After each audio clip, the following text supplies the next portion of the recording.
Sziasztok, Krisztián vagyok, ez itt a Refresher Magyarország, kim vagyok Brüsszelben, és hogyha már itt jártam, gondoltam megkérdezem a helyieket, mi a véleményük a magyar kormány brüsszelezéséről.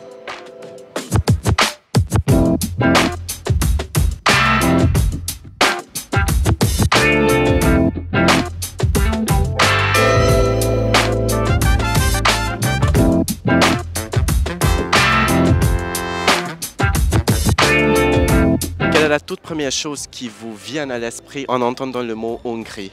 Première chose, le goulash, le palinka, ou, les compositeurs. Budapest. C'était un échange à l'université qui était possible en Hongrie et ça avait l'air très bon. Budapest. Oui, je suis allé plusieurs fois, plusieurs années de suite en fait. Budapest, nice city I heard. Quelle est la réputation de la Hongrie en Belgique ou à Bruxelles plus précisément? Il n'y a pas trop de réputation, la vérité. Enfin, en tout cas, moi, j'entends jamais parler des Hongrois ici à Bruxelles. Vraiment? À part pour quand il y a eu le match de l'Euro. Sinon, ouais, non, on n'entend jamais parler de vous ici en vrai. J'ai jamais entendu rien de mauvais en tout cas. Oui, rien de mauvais, plutôt neutre. Je pense qu'on est assez ouvert à ce pays-là. Je pense qu'on aime bien ce qui s'y trouve et ici on n'a pas de problème avec les Hongrois. I don't think there's a particularly specific opinion about Hungary. It's just like a country that's in Europe, but I don't think there's a particular opinion about it. Here in Brussels, I guess it's very famous because of the politician Viktor Orban, I guess. More like a conservative country, I will say, within the EU on a political level. In general, I guess it's a nice destination for people to go to, I guess. Mais je pense qu'il faut faire la distinction entre le pays et le gouvernement que vous avez avec Orban et tout ça. Je veux dire, il y a, par exemple, à l'intérieur de la communauté LGBT, il y a cette crainte de la perte de certains droits, etc. et de l'homophobie régnante dans le gouvernement. Il y a encore et souvent des gens qui vont vouloir partir parce que le pays est intéressant, la ville est incroyable. C'est pas encore un pays qui est dans une liste de... On se dit, ah, on veut pas y aller parce que les droits, par exemple, pour les homosexuels ne sont pas respectés. Voilà. It's known that Hungary, like Conservative Party, of Viktor Orban is like very strong there and is mainly against, I don't know, like the EU institutions and all that stuff, and like Brussels represents like like globalism and all that stuff, and I think that his party is pretty much against it. Je pense que les gens ils disent que c'est quand même un peu bizarre que si les gens n'ont pas contents avec certaines choses qui se passent ici à Bruxelles, hein, ou comme les gens ils disent en Hongrie, mais surtout en Union européenne, alors pourquoi ils ne veulent pas quitter l'Union? C'est toujours une question que chaque pays a le choix libre de le quitter s'il n'aime pas. Mais s'il n'aime pas, mais en même temps il ne quitte pas, c'est un peu, on peut dire, allez, malentendu. Mais c'est bien l'idée générale ici en Belgique que la Hongrie, par exemple, devrait quitter l'Union européenne. C'est pas les gens en Belgique qui vont décider si la Hongrie doit quitter ou non. Donc les gens en Belgique, ils acceptent simplement que, ok, s'il y a un pays qui veut quitter, il va quitter l'Union. Mais c'est un pays qui ne veut pas quitter l'Union, mais en même temps, il dit que des mauvaises choses des autres pays. Alors, les Belges vont commencer aussi à poser des questions alors, c'est quoi la vérité quoi? Est-ce que vous avez entendu parler de la propagande d'affichage anti-Bruxelles ou anti-bruxelloise menée par le gouvernement hongrois? Ah non, pas du tout. Non. Non, pas vraiment. Bah, je sais pas, ils aiment pas les Bruxellois, j'imagine. No, I don't. That's the first time I've heard about that. I was not aware of it, but okay, apparently that's a thing. En fait, il s'agit d'une propagande d'affichage surtout. Depuis 2015, le gouvernement hongrois dit que Bruxelles est responsable de certains problèmes économiques tels que l'inflation par exemple, et aussi que Bruxelles essaie d'établir et d'installer des ghettos de migrants en Hongrie. Est-ce que c'est possible? Is it really true that this is something that Brussels is preparing for? I don't think so. I mean, I've never heard anything about it, so yeah, no. Attendez, j'ai pas compris.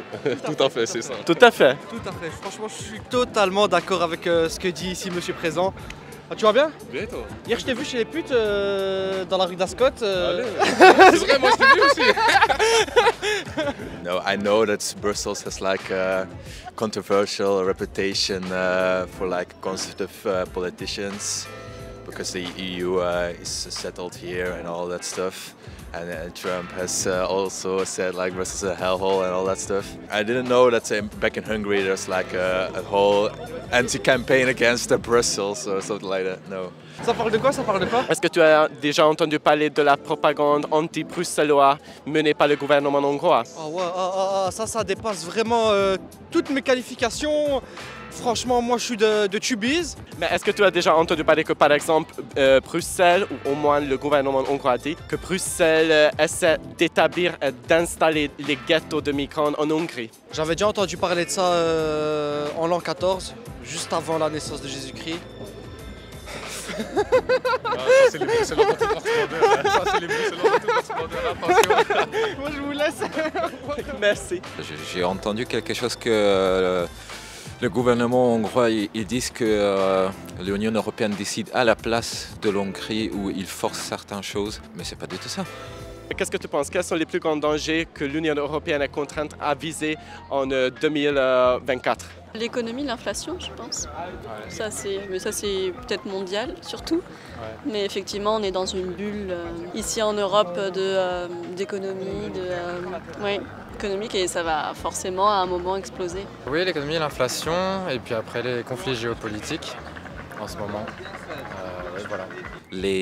On peut dire les risques ou des risques potentiels après le post-élection européenne en Union? Les deux. Donc, soit la migration ou la question de la migration ou le changement climatique, les avis ou les idées plus conservatrices. Mon opinion, il y a beaucoup de gens qui...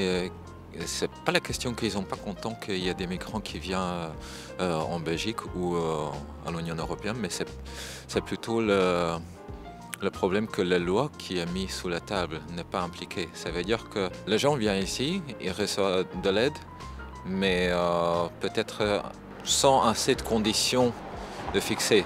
Ça veut dire que qu'est-ce qu'il peut faire, qu'est-ce qu'il doit faire pendant un certain temps, et s'il n'arrive pas de le faire, alors il faudra une organisation ou un processus beaucoup plus strict.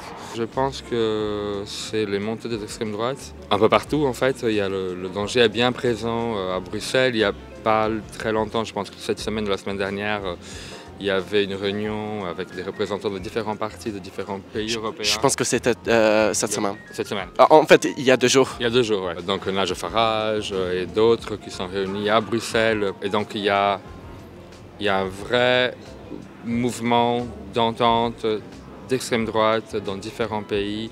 Risque d'être une force dangereuse, je pense, lors des élections du mois de juin. Je pense que ça, c'est un des éléments où on doit faire le plus attention, en fait, parce qu'on peut vite retomber ou rétrograder, en fait, sur les pertes de droits et sur une politique non seulement d'immigration, mais des politiques sociales qui ne représentent pas la volonté de la majorité du peuple européen. Moi-même, je suis étranger, je suis immigrant, je suis brésilien. Je sais pas, déjà, il y a Poutine qui menace de faire la guerre avec l'Union européenne, donc ça c'est déjà dangereux. Ça, je suis plus informé sur ça que par rapport aux lois anti-bruxelloises en gros. Donc tu dis que, par exemple, une guerre potentielle avec la Russie, c'est quelque chose qui peut se produire à l'avenir?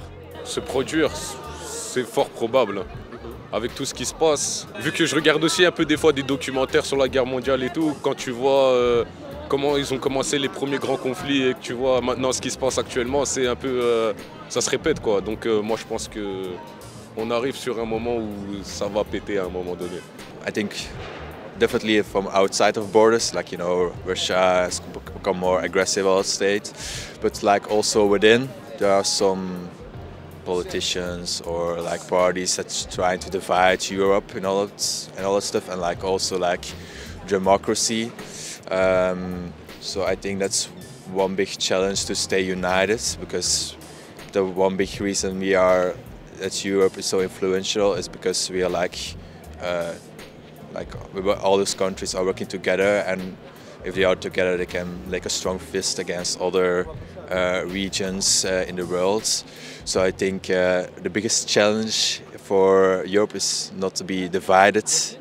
Climate change and all those things really have to look really through it, because they're really not that great always. I mean, they're trying, but it's not enough. So I think that's one of the things. And then indeed find places for the immigrants to have a good place to live, and they're accepted, because it's sometimes really sad that they're pushed like a bit away from society. Les élections s'approchent. Qu'est-ce que vous en pensez? Pourquoi est-il important d'y participer? J'en sais rien du tout. Moi, Est-ce que tu vas voter? là, j'ai reçu en plus un mail ce matin qui me disait justement de venir voir un peu la journée de l'Europe ou je sais pas quoi pour m'inciter à voter, mais je sais même pas ce que c'est. Donc, faudrait déjà que je sois plus renseigné pour pouvoir donner mon avis par rapport à ça. I think it's important because everyone has voice and everyone should accept it and should express it and then make a choice, and then hopefully this choice helps for the better. And will you vote? Yeah, of course. Je pense que c'est un combat qu'on mène tous par rapport à la citoyenneté. C'est si on ne prend pas cette opportunité pour faire valoir nos envies, d'autres le prendront. It's important because, like, for living in Europe, it's like the highest level of influence. Like everything what Europe says has also influence on Belgium and other countries. So it's very important to vote for that, because if they decide something, it's directly influenced by us citizens. So it's very important to choose the person that wants you to represent at the European Parliament. So it's very important to vote, definitely. Like a bigger participation, go on. And will you vote? Sure, sure. C'est le droit fondamental de l'homme. Est-ce que vous allez voter? Effectivement, évidemment. Je vais maintenant vous montrer quelques exemples pour cette propagande d'affichage que le gouvernement hongrois a utilisé pour sa campagne anti-Bruxelles. Sur chaque image, il y aura un mot flou, mais je vous donnerai 3 options. Vous devez choisir celle qui est correcte pour compléter le texte. Donc, image numéro 1. Est-ce que vous savez qu'en Hongrie, Bruxelles veut, option A, imposer la propagande LGBTQ aux gens. Option B, interdire la liberté d'expression. Option C, installer une ville pleine d'immigrants illégaux. La deuxième, je pense. Moi, je dirais option B. Moi, j'ai envie de dire A, mais parce qu'on en a parlé plus tôt. Guess maybe A. C. Bon, vu un peu la discussion qu'on a eue avant, je dirais que c'est la réponse C.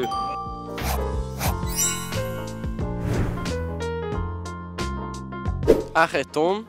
Option A, l'Union européenne. Option B, la communauté LGBTQ. Option C, Bruxelles. Bruxelles. B. I guess them Brussels because they hate Brussels. Bah, je dirais Bruxelles, hein, l'option C. C, I guess, so Brussels. And that's very much correct. Congratulations. Yay.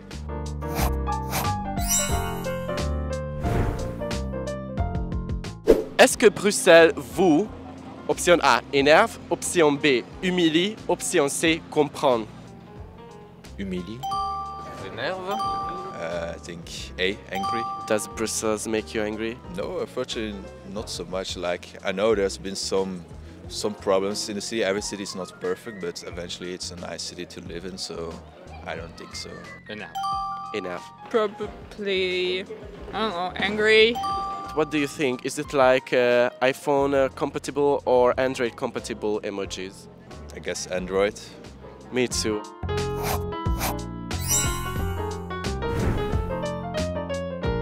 Les, option A, sanctions. B, fonds politiques. C, loi. Bruxelloise nous ruine. The last one. The laws. The last, yeah. Oui, les lois politiques. Je dirais forme politique. Probably laws. C'est une allusion à la guerre entre la Russie et l'Ukraine. Parce que vous savez, après la guerre, L'Union européenne a commencé à imposer les sanctions contre la Russie, mais surtout contre Vladimir Poutine. C'est évident qu'on va sanctionner dans une certaine façon un agresseur, n'est-ce pas? Oui, je pense. Ou qu'est-ce que vous en pensez? Est-ce que c'est évident? Moi, je pense que c'est évident qu'il y ait un pays qui attaque un autre pays. I mean, it's normal to put sanctions against Russia because it's really crazy what they're doing to Ukraine. It's really unfair and really bad. I'm really surprised that Europe doesn't even react more to it. Et donc, s'il y a une guerre, c'est une guerre. S'il y a des complots, s'il y a des raisons, ça on peut parler, mais d'abord il faut finir la guerre. Mais est-ce que votre président Orban a fait quelque chose pour que la guerre sera finie?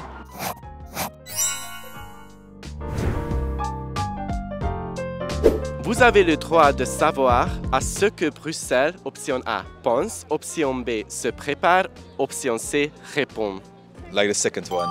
Preparing for, I guess, option B. Se prépare. Répondre. Se prépare. Se prépare. Se prépare, oui, correct. Au moins la dernière.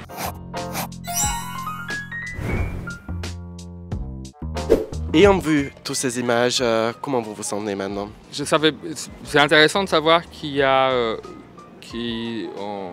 le gouvernement hongrois dépense une telle énergie et de tels moyens, de moyens européens, donc ça se fait avec de l'argent européen, pour démoniser les institutions. Après, on sait que ce n'est pas nouveau. Farage a utilisé la même tactique pour le Brexit. Marine Le Pen utilise la même tactique en France. C'est présent dans tous les pays où l'extrême droite est forte. C'est pas étonnant. Après, je me dis, c'est quand même, il faut le faire, de dépenser autant d'énergie et des moyens pour faire ça.